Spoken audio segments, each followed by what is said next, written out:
Okay, welcome. So now we've all seen headlines like these in recent years, and whether or not you agree with the sentiments here, at the heart of it, this is a debate about fairness. Who deserves to have benefits and who doesn't? So is it really as simple as just filling out a form? Well, the short answer is no. In fact, changes to the benefits system over recent years have made it more difficult to claim benefits, not less. Today I'm going to be talking to you about my research which focuses on personal independence payments, or PIP. And this is a benefit designed to help people deal with the extra costs that are often associated with long-term health conditions and disabilities. And to claim PIP, not only do you need to fill out a form, you also need to, for most people, attend a face-to-face interview where you're assessed on how severely you're affected by your health condition. And you might be asked questions such as, can you walk 20 metres unaided? Can you reach up to a shelf or to turn on a light switch? So that seems fair.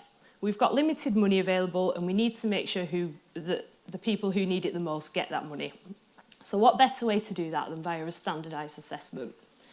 But before I started my PhD, I worked as a community mental health nurse and I noticed something. People with mental health problems were going to these assessments and they kept being turned down for PIP.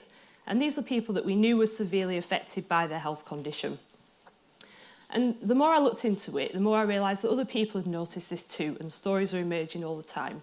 So I went out and I interviewed 18 people with mental health problems, such as depression and schizophrenia, about their experience of this assessment.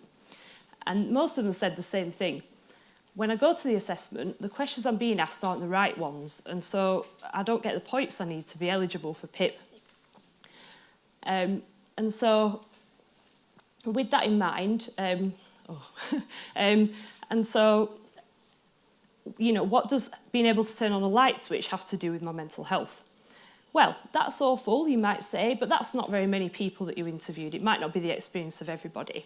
So I took data on over 300,000 people who'd been through this assessment, and I compared people with mental health conditions to people with physical health conditions. And I found that people with mental health problems were almost 2.5 times more likely to be turned down for PIP than someone with a physical health condition. That was 47,000 people in our sample that were more likely to face social isolation, be unable to feed the families or heat the homes as a result of not having access to essential financial support.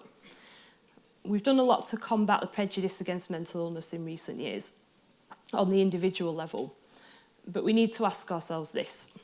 If as a state we're letting people down when they most need our help, isn't this just another form of stigma?